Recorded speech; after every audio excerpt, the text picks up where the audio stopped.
కార్యక్రమం చేసినట్లయితే అధిక లాభాలు పొందగలరు.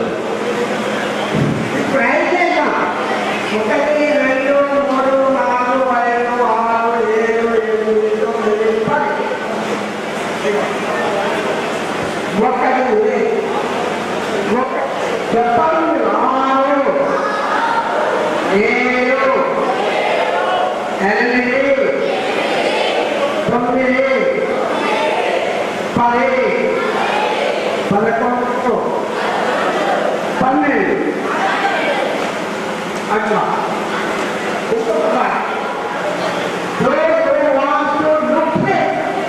అంటే అందంగా ఆరోగ్యం ఉండాలంటే సూర్యనమస్కారం చేస్తాం. సూర్యుడు జీవనకోటి జీవనాధారం. అందుకే సూర్యుడికి నమస్కారం అయితే మనం ఆరోగ్యంగా ఆనందంగా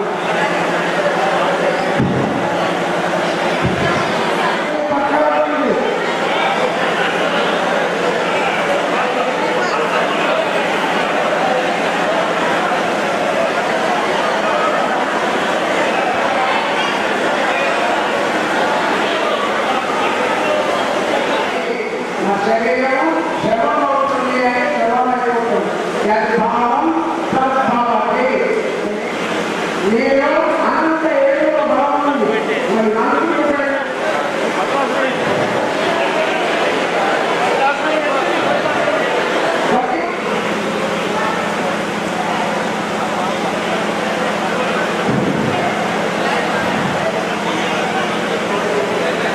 అయితే కళ్ళ మూసుకొని ఒక్క నిమిషం కళ్ళు మూసుకొని ఒక్క నిమిషం వీటిని సమృద్ధిగాను దృఢంగాను ఉంచడానికి ఆసనం చక్కటి ఉపయోగపడతాయి.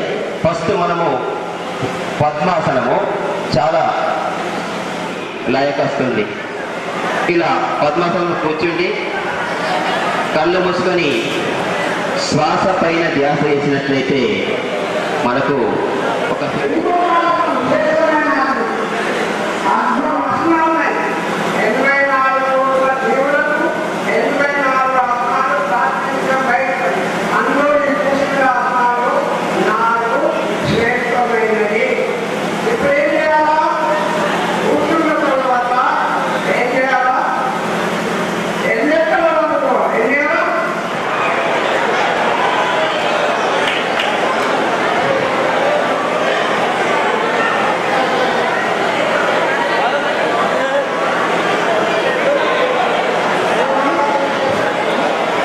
Welcome to K6. ప్రస్తుతం మనం ఆర్మూరు మండలంలోని పెరికిట్ గ్రామంలో ఇక్కడ ఉన్నాము. ఈ పెరికిట్ గ్రామంలో యోగ శిక్షణ కార్యక్రమానికి ఇక్కడ ఉన్నటువంటి ఎమ్మెల్యే ఆసనగారి జీవన్ రెడ్డి ఈరోజు పాల్గొనడం జరిగింది. యోగా దినోత్సవం సందర్భంగా ఈరోజు ఈ క్యాంపు నిర్వహించడం జరిగింది. ఈ క్యాంపు నిర్వహించడంలో మన ఆసనగారి జీవన్ రెడ్డి గారు ఇక్కడ మన ఈ యోగా శిక్షణ కార్యక్రమాల్లో పెద్ద మొత్తంలో ఇక్కడ ఉన్నటువంటి రాజకీయ నాయకులు కానీ, ఇక్కడ ఉన్నటువంటి టీఆర్ఎస్ నాయకులు కానీ, ఇక్కడ ఉన్నటువంటి అధికారులు కానీ ఇక్కడ రావడం జరిగింది. ఇక్కడ విద్యార్థులు కూడా ఇక్కడ ఉన్నటువంటి విద్యార్థులు యోగా శిక్షణ కూడా రావడం జరిగింది. ఇక్కడ ఉన్నటువంటి మరి మన ఎమ్మెల్యే ఆసనగారి జీవన్ రెడ్డితో ఇప్పుడు అడిగి తెలుసుకునే ప్రయత్నం చేద్దాం. ఇక్కడ ఉన్నటువంటి స్థానిక ఎమ్మెల్యే మన ఆసనగారి జీవన్ రెడ్డి గారు ఇక్కడ ఈ యోగా శిక్షణలో ఇక్కడ ఉన్నారు. ఇక్కడ ఉన్నటువంటి మన కొన్ని విషయాల్ని అడిగి తెలుసుకునే ప్రయత్నం చేద్దాం. ముందుగా K6కి ప్రపంచ యోగా దినోత్సవ సందర్భంగా నిజామాబాద్ జిల్లాలో K6 ద్వారా ప్రతి ఒక్కరికి తెలంగాణ ఉద్యమ పాదాభివందనాలు తెలియజేస్తూ ఉన్నా. మరి పెద్దలు చెప్తూ ఉంటారు, ఆరోగ్యమే మహాభాగ్యం అంటారు. ఆరోగ్యం ఉంటేనే మనం బాగుంటాం, మన కుటుంబం బాగుంటుంది, మన ప్రాంతం బాగుంటుంది, మన రాష్ట్రం బాగుంటుంది, తర్వాత మన దేశం బాగుంటుంది. కాబట్టి మరి గతంలో చరిత్ర తీసుకున్నట్లయితే ఈ దేశ చరిత్రలో 100కు పై సంవత్సరాలు బతికిన వాళ్ళు ఎవరైనా ఉన్నారంటే వారు కేవలం ప్రతి నిత్యం ఒక దినచర్యగా భావించి ఒక గంట సేపు యోగా చేసిన వ్యక్తులే జీవితంలో ఎట్లాంటి అనారోగ్యాలు లేకుండా ఆరోగ్యంగా 3 కాయల 6 పువ్వులాగా జీవిస్తూ ఉన్నారని చెప్పవచ్చు. కాబట్టి ఈరోజు విద్యార్థులు కానీ, మరి ఆర్మూర్ పట్టణ ప్రజలు కానీ, నిజామాబాద్ జిల్లా ప్రజలు కానీ ప్రతి ఒక్కరూ ఎంత బిజీ ఉన్నప్పటికీ మరి వారి ఆరోగ్యం గురించి ప్రతినిత్యం ప్రతిదినం ఒక గంట దినచర్యగా వారి రెగ్యులర్ కోర్సులోని ఒక దినచర్య భాగంగా ఒక గంట సేపు యోగా చేస్తే నిజంగా వారి ఆరోగ్యం బాగుంటుంది. తద్వారా మరి రాష్ట్ర ప్రజలు వాళ్ళ కుటుంబం ఆరోగ్యం ప్రతి ఒక్కరిది బాగుంటుంది కాబట్టి ప్రతి ఒక్కరూ యోగా కార్యక్రమంలో పాల్గొని దినచర్యలో పాల్గొని బంగారు తెలంగాణ నిర్మాణంలో భాగస్వామ్యులు కావాలని చెప్పి వాళ్ళందరికీ విజ్ఞప్తి చేస్తూ ఉన్నాం. ఇకపోతే ఒక మ్యాండేటర్గా ఇక్కడ ఉన్న ప్రజాప్రతినిధులు కానీ ఆయా గ్రామ సర్పంచులు గ్రామాల్లో ఆయా ఎంపీటీసీలు ఆ ఎంపీటీసీల ప్రాతినిధ్యం వహిస్తున్న ప్రాంతాల్లో అక్కడి అధికారులు అక్కడ జరుగుతున్న యోగా సెంటర్లలో అదేవిధంగా ఎంపీటీసీలు ఎంపీపీలు జెడ్పీటీసీలు ఎమ్మెల్యే మేము కూడా ఇట్లాంటి కార్యక్రమాల్లో ప్రజల్లో మరి స్వచ్ఛందంగా పాల్గొనడం ద్వారా ప్రజలు కూడా చాలామంది యోగా చేయడానికి ఆస్కారం ఉంటుంది కాబట్టి ఆర్మూర్ నియోజకవర్గంలోని ప్రతి ఒక్కరూ రోజు ఒక గంట సేపు మరి చేయాలని చెప్పి ఒక విజ్ఞప్తి చేస్తూ K6 కూడా ఒక విజ్ఞప్తి చేస్తూ ఉన్నా. ప్రతినిత్యం ఇతర ఛానల్లో భక్తి ఛానల్లో ఏ విధంగా అయితే ఒక గంట సేపు మరి యోగా కార్యక్రమాలను లైవ్ ప్రసారం చేస్తారో అవసరమైతే ఒక మాస్టర్ని మేము ప్రొవైడ్ చేస్తాం మీ K6 ఛానల్కి. నిజామాబాద్ జిల్లా ప్రజలకు మంచి ఆరోగ్యాన్ని ఇవ్వడానికి రోజు ఒక గంట సేపు లేదంటే మీ కార్యక్రమాలు బిజీగా ఉంటే ఒక అర్ధ గంట K6 ద్వారా ప్రజలకు అందించాల్సిందిగా ఆ యాజమాన్యమైనటువంటి ప్రకాష్ రెడ్డి గారికి మరియు మీడియా మిత్రులైనటువంటి సాందన్నకు అదేవిధంగా శ్రీనివాస్ గారికి మరియు మా ప్రాంత మీడియా మిత్రులకు కూడా నేను విజ్ఞప్తి చేస్తూ ఉన్నా. ఖచ్చితంగా అందరూ ఆరోగ్యంగా ఉంటేనే ఆరోగ్యమే మహాభాగ్యం అన్నారు, హెల్త్ ఈజ్ వెల్త్ అన్నారు. కాబట్టి ఎన్ని సిరి సంపదలున్నా ఎన్ని కోట్ల రూపాయలున్నా అవి అక్కడికి రావు. నువ్వు అనారోగ్యంగా ఉంటే నీ దగ్గరికి ఎవరు రారు కూడా. కాబట్టి ఆరోగ్యంగా ఉండాలి, ప్రతినిత్యం యోగా చేయాలని చెప్పి K6 ద్వారా మరి నిజామాబాద్ జిల్లా ప్రజలకు ముఖ్యంగా ఆర్మూర్ నియోజకవర్గ ప్రజలకు నేను విజ్ఞప్తి చేస్తూ ఉన్నా. అంతర్జాతీయ యోగా దినోత్సవాన్ని పురస్కరించుకుని మాన్యశ్రీ గౌరవనీయులైనటువంటి మా ఆర్మూర్ శాసనసభ్యులైనటువంటి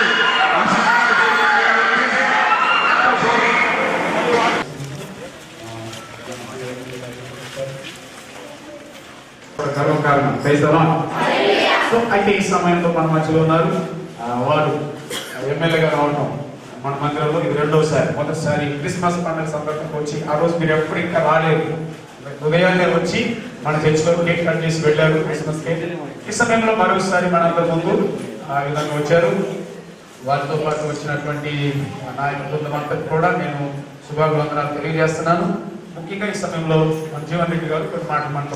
ఆదివారం రోజున నిజంగా గవర్నమెంట్ చర్చకు రావడం చాలా ఆనందంగా ఉంది. వేదిక పైనటువంటి మిత్రులు పాస్టర్ గారికి అదేవిధంగా మందిరంలో కూర్చున్నటువంటి సమస్త విశ్వాసకులకు ప్రతి ఒక్కరికి ఆ యేసుక్రీస్తు నామమున శుభాభివందనాలు. వైపు ఒకప్పుడు చిన్నప్పుడు ఇదే గ్రామంలో చదువుకున్నటువంటి నాకు ఈ గ్రామంతో అనేక అనుబంధాలు ఉన్నాయి.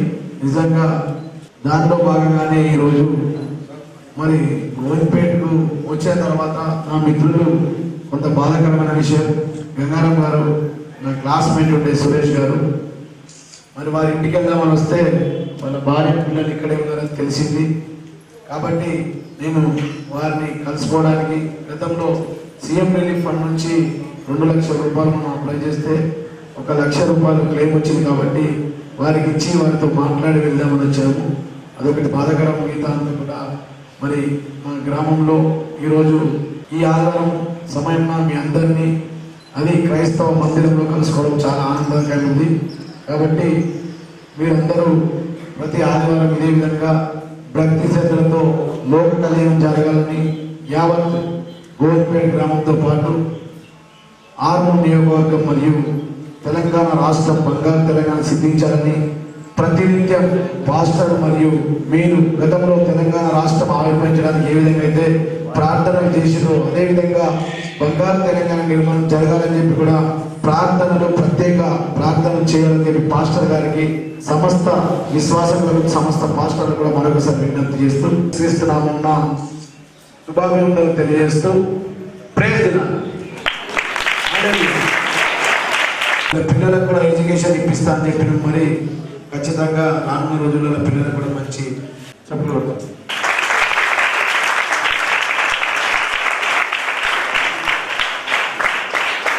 సర్వలోకాలను ఏలుచున్న నాదుడు మీ నోటి మాట చేత ప్రకృతిని కదిలించగలిగి నడిపించగలిగిన అధికారము గల దేవుడు మీకు వందనాలు. మానవ నిర్మాణకుడు ఊపిరి పోసిన దేవుడు నేల మట్టి నుండి నన్ను నిర్మించి జీవవాయువును ఇచ్చావు. మానవుడి భూలోకంలో బ్రతికి చలించి విస్తరించి వృద్ధి పొందిన తరువాత మానవుల యొక్క ప్రయత్నం చేత దోషులముగా ఆత్మలన్నిటిని క్షమించి మా స్థానంలో మీరు మరణించి తిరిగి లేచిన గొప్ప దేవుడు. ఇదిగో మీరు మరణించి తిరిగి లేచిన ఈ పునరుద్ధాన దినం ఆదివారం మిమ్మల్ని ఆరాధించే భాగ్యాన్ని మాకు ఇచ్చారు. మరి విశేషంగా ఈ దినమందు మా ప్రియ నాయకులు గౌరవనీయులు ఎమ్మెల్యే గారిని మా మధ్యలోనికి తీసుకొచ్చినందుకై స్తోత్రం. దేవా, మా యొక్క ప్రాంతాన్ని మా ప్రార్థనలను మీరు ఆలకించి మాకు ఇచ్చిన ప్రత్యేక రాష్ట్రం కొరకై స్తోత్రం. అలాగే మా నూతన ప్రభుత్వం ఇచ్చినటువంటి ఆర్మూర్ తెలంగాణ రాష్ట్ర మొత్తం జీవన్ రెడ్డి గారిని మాకు ఇచ్చినందుకై వందనాలు. సాయిరోగ్యములు గాక, తను వెళ్లే ప్రయాణాలన్నీ జయప్రదమగును గాక, తను తలపెట్టిన పనులన్నీ విజయవంతంగా కొనసాగును గాక. అలాగే తనకున్న సమస్యలు ఇంకా ఏదైనా పొరపాటు ఉన్నట్లయితే వాటన్నిటిని కూడా త్వరితగతిని పరిష్కరించబడి మంచి పరిపాలకుడిగా మన ప్రభుత్వం అంతటినీ దీవిస్తున్నాం.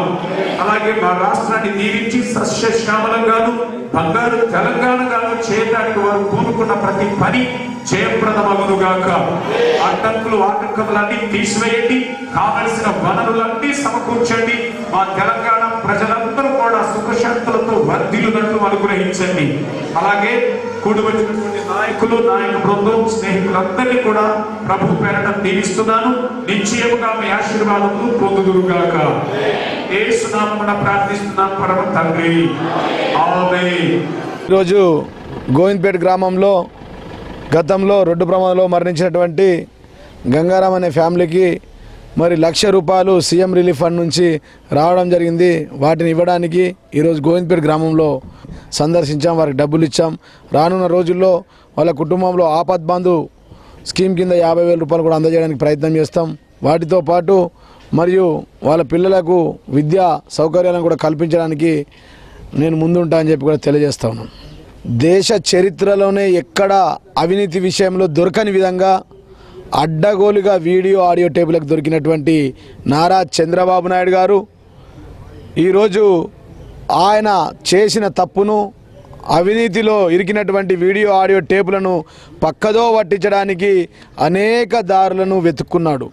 ఈస్ట్ వెస్ట్ నార్త్ సౌత్ దారులను వెతుక్కున్నాడు. ఒకరోజు చెప్తా ఉన్నాడు నా ఫోన్ ట్యాపింగ్ అయిందన్నాడు, మరొక రోజు చెప్తా ఉన్నాడు సెక్షన్ 8 ఇంప్లిమెంట్ చేయాలన్నాడు, ఇంకొక రోజు అంటున్నాడు ఏసీపీ అధికారాలు లేవన్నాడు, మరొక రోజు గవర్నర్పై నిందలు వేస్తూ ఉన్నాడు. కానీ ఇలా చాలా యావత్ ప్రజానికం మొత్తం దాదాపుగా 29 రాష్ట్రాలతో పాటు ప్రపంచమంతా వీక్షిస్తూ ఉన్నది.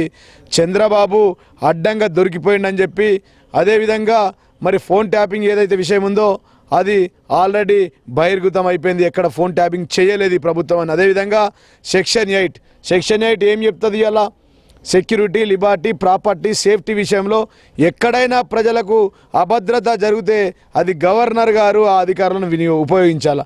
అట్లాంటి అభద్రత గడిచిన సంవత్సరంలో తెలంగాణ రాష్ట్రం ఆవిర్భవించిన తర్వాత మరి 10-15 రాష్ట్రాల నుంచి ప్రజలు ఈ తెలంగాణ రాష్ట్రంలో నివసిస్తారు. కానీ ఎక్కడ కూడా అభద్రత విషయంలో ఒక్క పోలీస్ స్టేషన్లో చిన్న కంప్లైంట్ కూడా రాలేదని చెప్పి అది కూడా బహిర్గతం అయిపోయింది.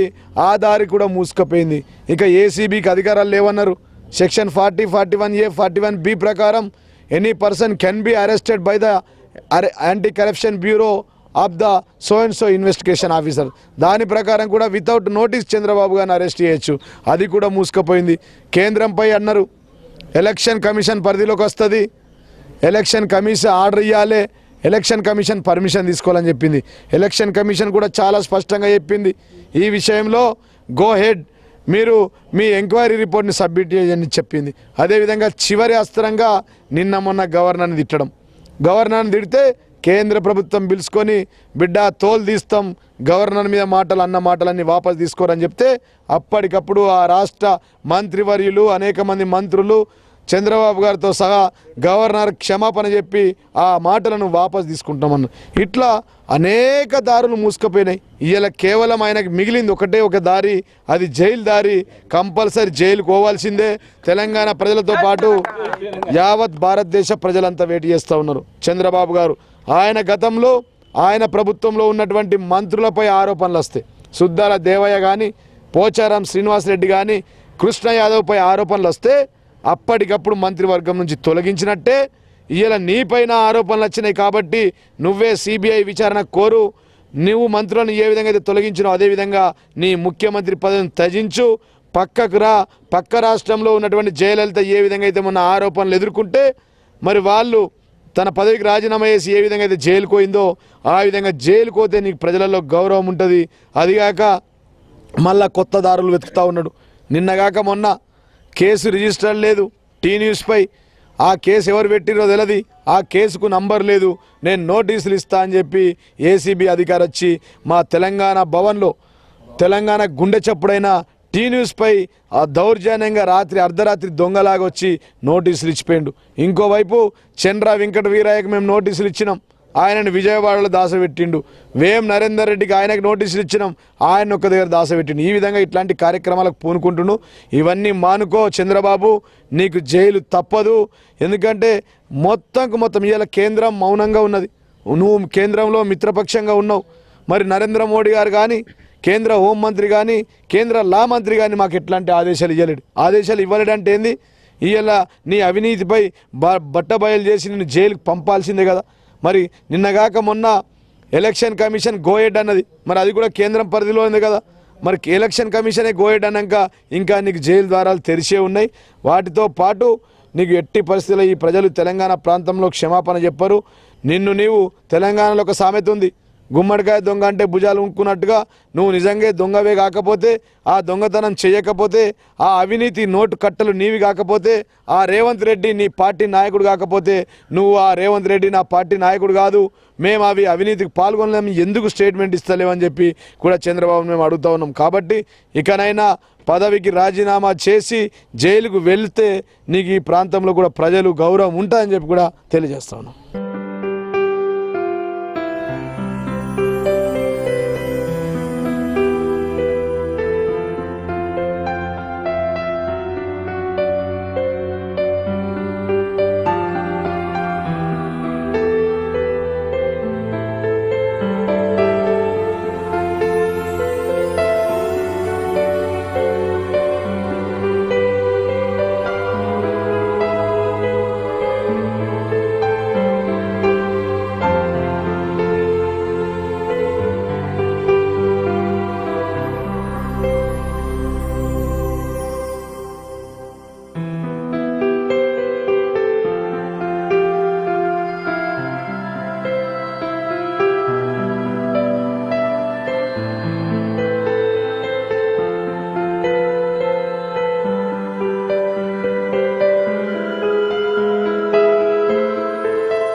ఆ వివాదం కొనసాగుతూ ఎన్నో ఏళ్ళుగా దళితులు గత 20 ఏళ్ళుగా ఒక ఫంక్షన్ హాల్, ఒక కమ్యూనిటీ హాల్ నిర్మాణం కోసం ఎంతో మంది నాయకుల దగ్గరికి వెళ్ళిండ్రు.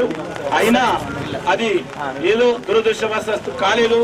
నిజంగా కూడా గత ఏప్రిల్ అంబేద్కర్ జయంతి రోజున ఎమ్మెల్యే గారే స్వయంగా తను ఏమన్నారంటే, అంబేద్కర్ భవన నిర్మాణం చేయండి, దానికి నా అండదండలే కాదు దాదాపు 2.5-3 కోట్ల రూపాయల మంజూరు నేను చేయిస్తా, మీరందరూ ముందుండి పనిచేయాలని ఆ రోజు మనం చెప్పడం అంటే నిజంగా మా దళిత సంఘాల నాయకులే కాదు యావత్ ఆర్మూర్ ప్రజలు కూడా ఆశ్చర్యపోయారు. ఎందుకంటే జనరల్ గా నాయకులు ఏంటంటే ఇలాచి అలా ఓవడం అనేది వాళ్ళకి అలవాటు. కానీ ఎమ్మెల్యే గారు ఏమన్నారంటే, దళితులకు ఏదైతే కోరిక ఉన్నదో ఆ కోరిక నెరవేర్చడం నేను ఖచ్చితంగా ముందుంటా, మీ అందరూ మంచిగా పనిచేసుకొని దళితుల ఆశను కొనసాగించాలని చెప్పడం నిజంగా ఎమ్మెల్యే గారికి ధన్యవాదాలు. అలే 4 కోట్లు 3 కోట్లు అనేది మనం ఎప్పుడు కూడా చూడని సబ్జెక్ట్. నిజంగా అది మనం కళలు కూడా అనుకోని సబ్జెక్ట్. కాబట్టి దాన్ని అంత చిత్తశుద్ధితో అంత ముందుండి నడిపించిన మా అన్నకు, అలాగే గత నెల క్రితమే నాకు ఎమ్మెల్యే రాజశేఖర్ గారితో కూడా మాట్లాడిచ్చాడు. తన కోట నుంచి 25 లక్షల మంజూరు ఇస్తాని ఆయన లెటర్ ఇస్తా అని చెప్పి రమ్మని చెప్పిండు. 20 లక్షలు ఇప్పుడు ఇస్తా అని చెప్పారు. ఎమ్మెల్యే గారితో మేము పోలేము, ఇప్పుడు ఎమ్మెల్యే గారు ఉన్నప్పుడే మా దళిత సంఘాలంతా పోయి మేము తీసుకుంటామని చెప్తూ, అలాగే ఇంకా ముందు కార్యక్రమాలన్నీ కూడా మాకు సహాయ సహకారాలు అందించాలని ఎమ్మెల్యే గారిని, అలాగే మున్సిపల్ చైర్మన్ గారిని, వైస్ చైర్మన్ గారిని, కౌన్సిలర్లు గారిని, ఎందుకంటే ఈ స్థలాన్ని నిజంగా 4 కోట్ల రూపాయలు ఉన్నట్టు విలువైనటువంటి స్థలం అతి ముఖ్యమైనటువంటి ప్లేస్ లో ఒక దళిత భవన నిర్మాణానికి సంకల్పం చేసిరంటే వీళ్ళ కృషి కూడా నిజంగా గొప్పది. మున్సిపల్ కౌన్సిలర్లు అందరూ కూడా ఏగ్రీయంగా తీర్మానం చేసి వాళ్ళు దళిత సంఘానికి భూమిని అప్పగించడం అంటే నిజంగా ఒక మహోన్నతమైనటువంటి కార్యక్రమం. మీ అందరి కృషి పట్టుదల సేవను మా దళిత సంఘాలు దళితులు ఎప్పటికీ మర్చిపోరని తెలుపుతూ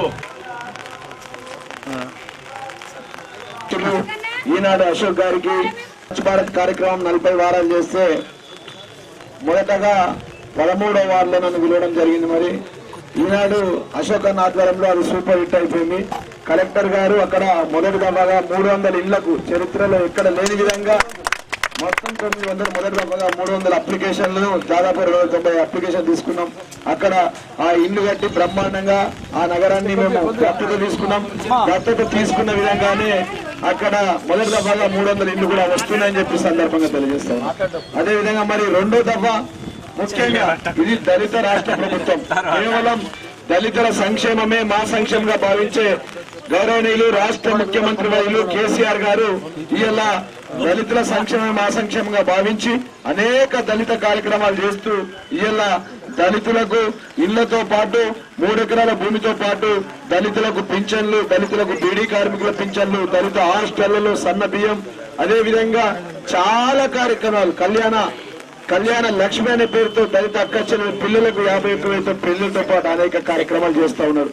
ఉన్నత విద్య అభ్యసించడానికి మరి ఫారిన్ కంట్రీకి వెళ్లే దళిత అక్క చెల్లెల పిల్లలకు కూడా డబ్బులు చరిత్రలో ఎప్పుడు లేని విధంగా ఎక్కడ లేని విధంగా 10 లక్షల రూపాయలు ఆ విద్యార్థులకు అందించడం జరుగుతా ఉంది. అంటే ఈ విధంగా ఇట్లాంటి తరుణంలో ఈ విధంగా పనిచేస్తున్న తరుణంలో మరి ఆర్మూర్ నియోజకవర్గంలో ఒక్క నిమిషం ఆగమ్మ. అదే విధంగా ఆర్మూర్ నియోజకవర్గంలో కూడా మా దళిత అక్క చెల్లెలు అన్నదమ్ములు పెళ్లిళ్ళు చేసుకున్నా గానీ పేరంటలు చేసుకున్నా గానీ మరి దళిత సంఘాలందరూ కూడా ఏదైనా మీటింగ్లు పెట్టుకున్నా గానీ పెద్ద ఎత్తున వారికంటూ ఒక స్థానం ఉండాలా, వారికంటూ ఒక జాగా ఉండాలని చెప్పి వారు గతంలో సుదర్శన్ గారు గాని జంగం కాంతయ్య మన అశోక్ గారు గాని అదే విధంగా సురేష్ గారు పలుమారు దాదాపుగా నా దగ్గరికి 10 సార్లు 12 సార్లు వచ్చారు. అన్న 94 నుంచి ఉన్నమాట వాస్తవమే గాని అధికారికంగా మాకు జాగా రాలేదు, మమ్మల్ని కబ్జాలోకి ఎవరు రానియలేరు, మేము అనుకున్నాం గానీ మరి మున్సిపల్ తీర్మానం కావాలని చెప్పగానే నేను వాళ్ళందరి కోరిక మేరకు మా రాజాబాబు కూడా చాలా సార్లు అన్న దళితులకు భవనం మొదట 5 లక్షల రూపాయలు రాజాబాబు బాబు దాంట్లో చేసినాము దళిత భవనం. కానీ తర్వాత అన్న మాకు ఖాళీ లేకున్నా సరే ముందుగా మాకు సెంట్రల్ లో 2 నియోజకవర్గాలకు సంబంధించి ఒక దళిత భవనం కావాలని చెప్పి తన 5 లక్షల త్యాగం చేసిండు. ఇక్కడ 25 లక్షల రూపాయలు ఎమ్మెల్సీ గారితో కూడా మంజూరు చేయించడం. మేము మా మున్సిపల్ చైర్మన్ బాబులు గారికి చెప్పగానే వెంటనే అందరి కౌన్సిలర్తో మాట్లాడి మొత్తం అంటే తీర్మానం చేసి కలెక్టర్ పంపడం, కలెక్టర్ ద్వారా ప్రభుత్వానికి కూడా అందజేసింది ఈ ప్రభుత్వంలోనే ఈ మున్సిపల్ చైర్మన్ ఆధ్వర్యంలో అని చెప్పి మరొకసారి గుర్తు చేస్తా ఉన్నాం.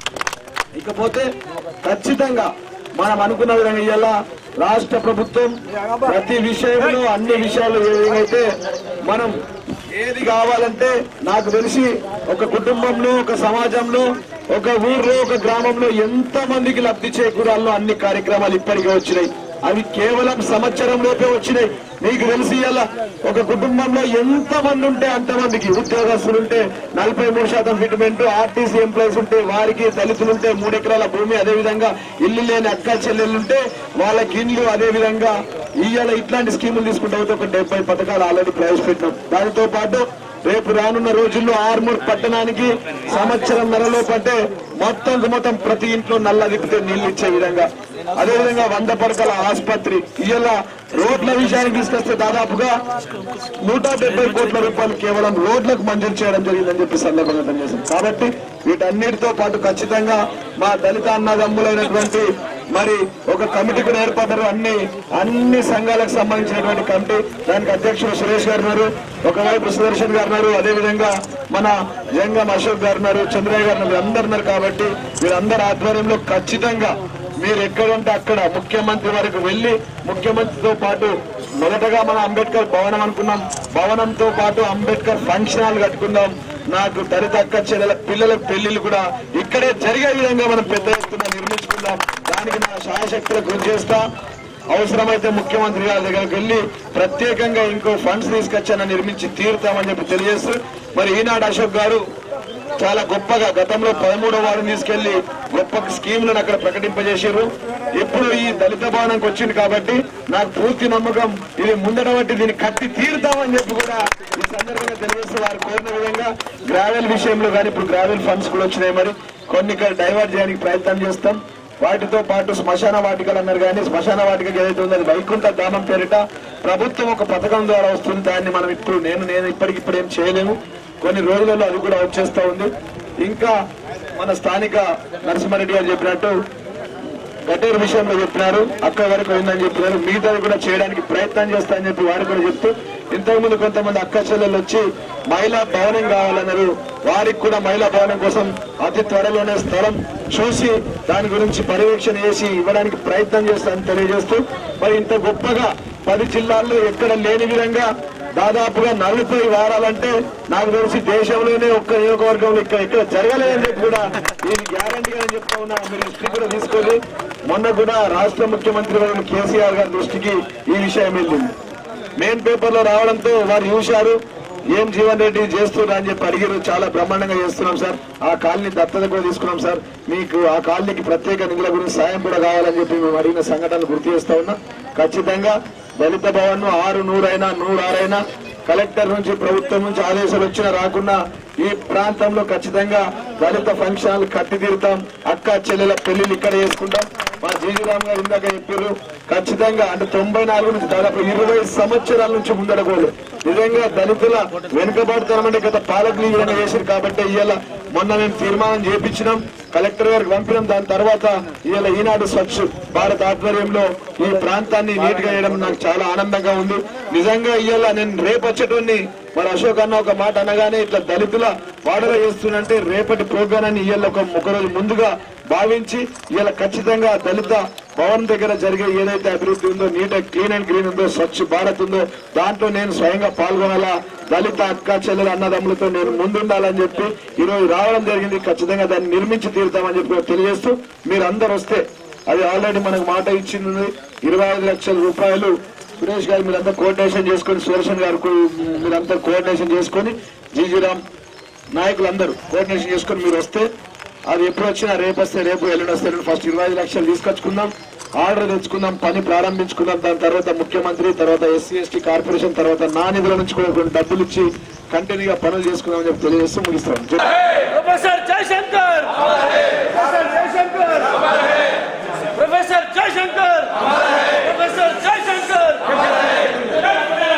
జీవన నాయకత్వం, జీవన నాయకత్వం, జీవన తెలంగాణ, ప్రొఫెసర్ జయశంకర్, ప్రొఫెసర్ జయశంకర్, జోహార్ తెలంగాణ వరవీరులకు, జోహార్ జోహార్ తెలంగాణ వరవీరులకు, జోహార్ జోహార్ కేసీఆర్ గారి నాయకత్వం,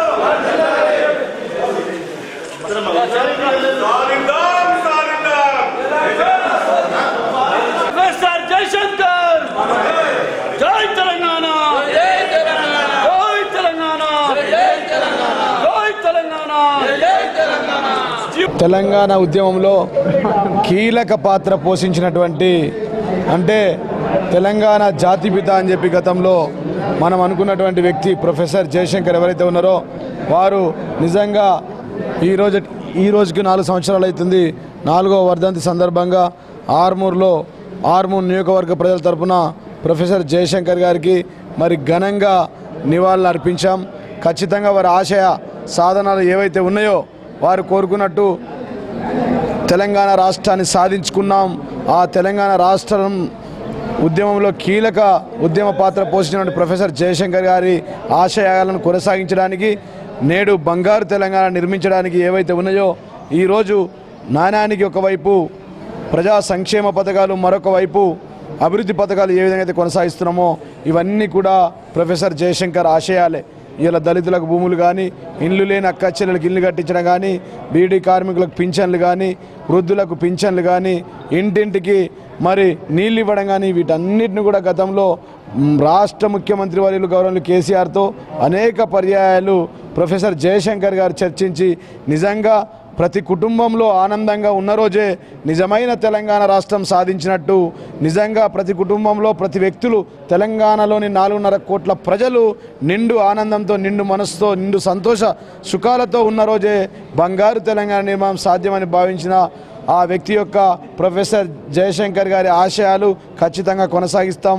వాటిలో భాగంగానే ఇలా ఆర్మూర్ నియోజకవర్గంలోని వారి వర్ధంతి సందర్భంగా పెద్ద ఎత్తున వారికి ఘనంగా నివాళులర్పించామని చెప్పి కూడా తెలియజేస్తాం. నిజంగానే ప్రొఫెసర్ జయశంకర్ గారి ఆశయాల సాధనలో భాగంగానే ఆర్మూర్ నియోజకవర్గంలోని చారి అనే బియ్యం గింజలపై జాతీయ పథకంతో పాటు తెలంగాణ రాష్ట్రాన్ని మరియు తెలంగాణ అనే పదాలని రూపొందించినటువంటి చారి గారికి వారు గిన్నిస్ బుక్ ఆఫ్ రికార్డ్ పొందినారు. కాబట్టి వారికి కూడా ఇవాళ ప్రొఫెసర్ జయశంకర్ వర్ధంతి సందర్భంగా వారికి కూడా సన్మానం చేయడం జరిగిందని చెప్పి తెలియజేస్తాం.